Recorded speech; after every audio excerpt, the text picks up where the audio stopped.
जय हिंद बच्चों मैं अजय कुमार वाराणसी उत्तर प्रदेश से आपके अपने चैनल नव शिक्षण पे स्वागत करता हूँ। बच्चों आज मैं आपको श्रेष्ठा योजना के अंतर्गत कक्षा 9 के गणित के आए हुए प्रश्नों को बताने जा रहा हूँ, जिससे एक आपको आइडिया लग सकेगा। ऐसे मैंने पेपर दिखाया हुआ है, मैंने सॉल्व मेरे ख्याल से 10 या 11 प्रश्न तक मैंने किया हुआ है। तो आज मैं कुछ आगे के प्रश्नों को आपको हल करके बताने जा रहा हूँ। और बच्चों एक रिक्वेस्ट है आपसे कि देखिए, जो प्रश्न हैं मैंने लास्ट ईयर काफ़ी वीडियोस मैथ्स के बनाए हुए, काफ़ी बच्चे डिमांड के सर मैथ्स का वीडियोस बताइए, तो इसलिए आज मैं बना भी रहा हूँ। मैंने टॉपिक काफ़ी समझाए हुए हैं, बस आप क्या कर रहे हैं, प्लेलिस्ट में श्रेष्ठा की नहीं जा रहे हैं, वहाँ से छाट कर नहीं देख रहे हैं। अगर आपको बहुत ज़्यादा परेशानी हो तो आप NMMS की जो गणित की प्लेलिस्ट है उसमें जाकर आप PM यशस्वी लिखा हो या श्रेष्ठा लिखा हो, उसके आप देख डालिए। और या NMMS के भी प्रश्न हैं, ठीक है, वो आपको काम आने वाले हैं, आप उसको ज़रूर देखिए, ठीक है। और दूसरी बात बच्चों कि आप एडमिट कार्ड के लिए पूछ रहे हैं, तो बच्चों आपको जैसे आप जानते हैं कि NTA ही इस एग्ज़ाम को लेता है। अभी 5 मई को नीट का पेपर है, जो मेडिकल का पेपर है, इसमें 25 लाख बच्चे बैठेंगे। 25 लाख बच्चों ने फॉर्म भरा है, अभी उसका एडमिट कार्ड जारी नहीं हुआ है। आपका तो 11 मई को है, ठीक है, तो अभी समय है, जैसे एडमिट कार्ड आएगा मैं बता दूंगा, ठीक है। तो इसके लिए परेशान ना हो, और उसी साइट से मिलेगा जिससे मैंने आपको फॉर्म भरना ये सब बताया हुआ है, ठीक है। अब देखिए, आपके ये जो बुक है बच्चों, ये राघव प्रकाशन की बुक है, जिसका कई बार मैंने बताया भी है। उसी से मैं ये प्रश्न आपको दिखा भी रहा हूँ और साथ ही साथ पूरा ही समझा भी रहा हूँ। तो देखिए, इसमें जो सवाल है इसमें पाई चार्ट का है। पाई चार्ट आपको पता है, गोले में रिप्रेजेंट करते हैं, अलग अलग सेक्शंस रिप्रेजेंट किए जाते हैं, इसको पाई चार्ट करते हैं। और आपको पता है कि एक गोले में कितना होता है, 360 डिग्री होता है, ये आपको पता है, ठीक है। तो कॉन्सेप्चुअल क्वेश्चंस होते हैं जिसे हमें समझ के हल करना चाहिए, ठीक है। तो यहाँ देखिए सिंपली क्या है, पाई चार्ट का मैं थोड़ा सा छोटा कर दूँ, सब आ जाएंगे। हाँ, पाई चार्ट का केंद्रीय कोण, वृत्त का भाग, भाई कितने वृत्त का भाग कवर कर रहा है, तो भाई एक 150 है, कुल होता है 360, तो 360 नीचे ले लें, 0 से 0 को काट दें, ठीक है। इसके बाद हम लोग 3 का टेबल पढ़ते हैं, 3 5 ज़ा 15 और ये 12, कितना आ गया, 5/12। वही बच्चों, बीच बीच में फ़ोन आ जाता है कभी कभी, तो उत्तर हम देख रहे हैं कि ए का जो है देखिए दूसरा है। तो ऐसे ही आप सबको क्या करेंगे, 360 से सबको भाग दे देंगे। अब मैं सबको हल करके नहीं बताऊंगा, अब आप जान गए होंगे कि इसका उत्तर क्या है, ठीक है। इसमें मैच द फॉलोइंग में बता देता हूँ। ऐसे ही देखिए प्रश्न, ये एक्चुअल प्रश्न है जो आया हुआ है, और ऐसे ही आएंगे, ठीक है। तो यहाँ देखिए मैच हो गया है कि पहला उत्तर इसका सही है, ठीक है। अब देखिए नेक्स्ट क्वेश्चन है, अनिल की माँ की वर्तमान आयु अनिल की वर्तमान आयु की 4 गुना है। 3 वर्ष बाद उन दोनों की आयु का योग 66 वर्ष होगा। अनिल और उसकी माँ की वर्तमान आयु क्या है। तो इस वाले प्रश्न में हम क्या कर लेंगे कि मानेंगे कि अनिल की आयु जो है वो x है, ठीक है। तो उसकी माँ की आयु क्योंकि 4 गुना ही है, तो माँ की आयु हो गई 4x, ठीक है। 3 वर्ष बाद भाई क्या हो जाएगा, अनिल की आयु x+3, उसकी मम्मी की आयु 4x पहले से थी, तो 3 साल इसमें जोड़ दिए, ठीक है। अब जो सवाल कह रहा है कि 3 वर्ष बाद दोनों का 66 वर्ष होगा, तो भाई दोनों को हम क्या करेंगे, जोड़ देंगे, x+3, ठीक है, 4x+3 बराबर 66। बस इस समीकरण को हम लोग सॉल्व करेंगे, बराबर 66, 5x, ये 6 उधर जाके माइनस हो जाएगा, तो 5x बराबर क्या हो जाएगा, 60, ठीक है। क्रॉस मल्टीप्लाई के नियम के तहत जो है 5 नीचे चला जाएगा, तो इसको काट दीजिए, कितना आ गया, 12 वर्ष। अनिल और उसकी माँ की वर्तमान आयु पूछ रहा है, तो भाई अनिल की तो आ गई, उसकी मम्मी की क्या करना है, भाई गुणे 4 कर दीजिए, 12 गुणे 4 कितना होगा, 48। तो कितना आसान था, ठीक है। इसके बाद देखिए चौथा प्रश्न है, दिए गए समानांतर चतुर्भुज में अज्ञात कोण ABC क्रमशः हैं, ठीक है। तो इस सवाल को हम कैसे हल करेंगे, इसमें बच्चों देखिए समानांतर चतुर्भुज के जो आसन्न कोण का योग होता है वो 180 डिग्री होता है, तथा आमने सामने के जो कोण हैं वो बराबर होते हैं, ठीक है। तो आमने सामने के बराबर होते हैं, ध्यान रखना है। तो A इसका आसन्न कोण ले रहे हैं, मतलब adjacent angle, A + 60 degree is equal to 180 degree. A बराबर क्या होगा, ले जाके माइनस कर दीजिए, A आ गया आपका 120 डिग्री। भाई जब A 120 डिग्री इसका समानांतर, ये भी तो 120 होगा, ठीक है। तो सभी एंगल्स हमारे निकल गए हैं और बी भी क्या हो जाएगा आपका 120 हो गया। ठीक है, तो सभी एंगल्स हमारे निकल आए हैं कि एंगल ए, इसका ऑप्शन नंबर सी इसलिए बच्चों सही है। ठीक है, एंगल ए बी, और ये देखिए बाहर वाला है, ये अंदर वाला नहीं है। ठीक है, अंदर वाला देखिए, अंदर वाला ये तो ऑलरेडी 60 है क्योंकि समानांतर वाले बराबर होते हैं। अब ये देखिए ये एक सीधी रेखा, सीधा रेखा पे हमेशा 180 डिग्री का कोण बनता है, ये आपको पता है। ठीक है, तो कुछ नहीं करना है, 180 में से हम 60 घटा लेते हैं तो 120 आ गया। इसलिए सभी इसके जो आंसर्स हैं वो ऑप्शन नंबर 3 सही है बच्चों। ठीक है, तो इस तरीके से सवाल हल करना था। अब नेक्स्ट क्वेश्चन नंबर 15 देखिए। ये वाला तो देखिए वो है, एक कार को 6 लाख में खरीदा गया, यदि इसके मूल्य में प्रतिवर्ष 10% वार्षिक दर से कमी हो तो कार का 2 वर्ष बाद मूल्य क्या होगा। ठीक है, तो 2 वर्ष बाद कार का घटा मूल्य क्या होगा, क्रय मूल्य यानी कि कॉस्ट प्राइस लिख देता हूँ, गुणे 1 minus R/100 to the power समय यानी कि t। ठीक है, तो वैल्यू पुट कर दें भाई, 6 लाख 1 माइनस 10/100 के घात 2 वर्ष है तो 2 वर्ष डाल दें। बस आपको इसको हल कर देना है, हल कर देंगे तो ये आ जाएगा आपका 4,86,000 रुपये। तो ऑप्शन नंबर 3 बच्चों इसका सही है। अब ये देखिए सिंपल प्रश्न है जो हम लोग बार बार हल भी करते हैं। तो 3 यहाँ आने के लिए, अब देखिएगा यहाँ 3 कब आएगा, जब ये यहाँ पर 8 होगा। ठीक है, 8 5 13 हुआ, यहाँ से लेके यहाँ आ जाएगा। ठीक है, तो इसको हम हल करते हैं तो ए क्या आएगा आपका 8 आ जाएगा, ये भी 8 ये भी 8, तो उत्तर हमारा आ गया है ऑप्शन नंबर 3 इसका सही है। तो ये काफ़ी आसान प्रश्न था। एक आयत की लंबाई चौड़ाई से 14 सेंटीमीटर अधिक है, यदि आयत का परिमाप इतना है तो ये तो सिंपल है काफ़ी।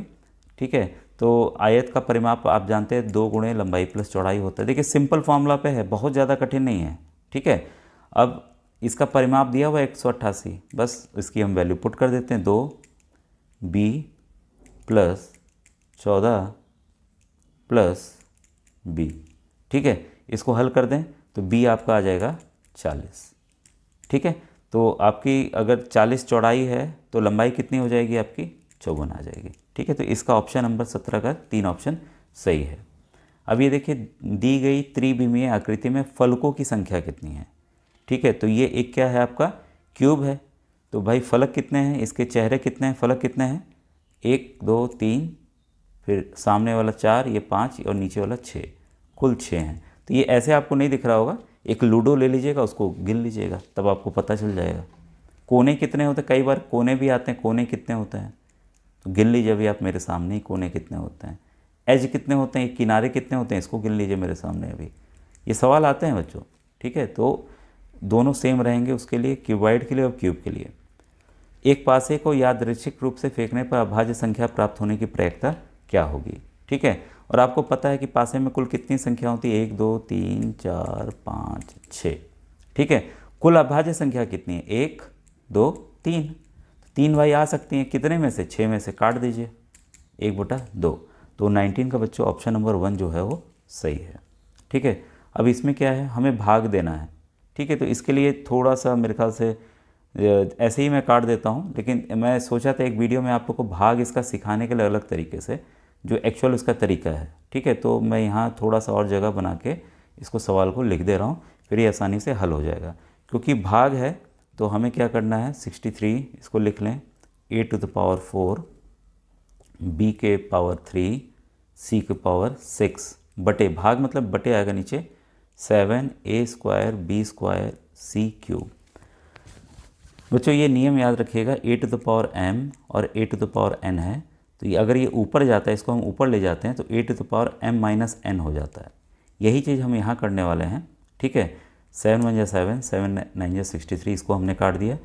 ये यहाँ ये ऊपर गया, जब 4 में से 2 घटाएंगे तो कितना होगा, 2। वैसे ही ये ऊपर हम ले गए, 3 में से 2 घटाएंगे कितना बचेगा, 1। फिर ये ऊपर ले गए, 6 में से 3 घटाएंगे कितना बचेगा, 3। तो उत्तर आपके सामने आ गया है 9a² b c³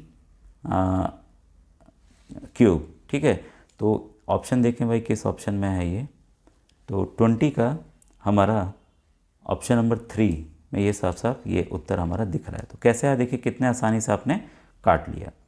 अब ये देखिए कितने आसान सवाल आए हैं और आप ऐसे ही तैयारी रखिएगा तो हो जाएगा। ये काफ़ी इसके लिए पेज चाहिए, कॉपी में हल करने वाला प्रश्न है। ठीक है, इसका मैं आंसर बता देता हूँ। ए और आर दोनों सत्य हैं और आर ए की सही व्याख्या है। ठीक है, अब देखिए ये ग्राफ वाले प्रश्न मैंने विधिवत वीडियोज़ में समझाए भी हुए हैं। ठीक है, तो इसको आप वहाँ से उस वीडियो से देख लीजिएगा।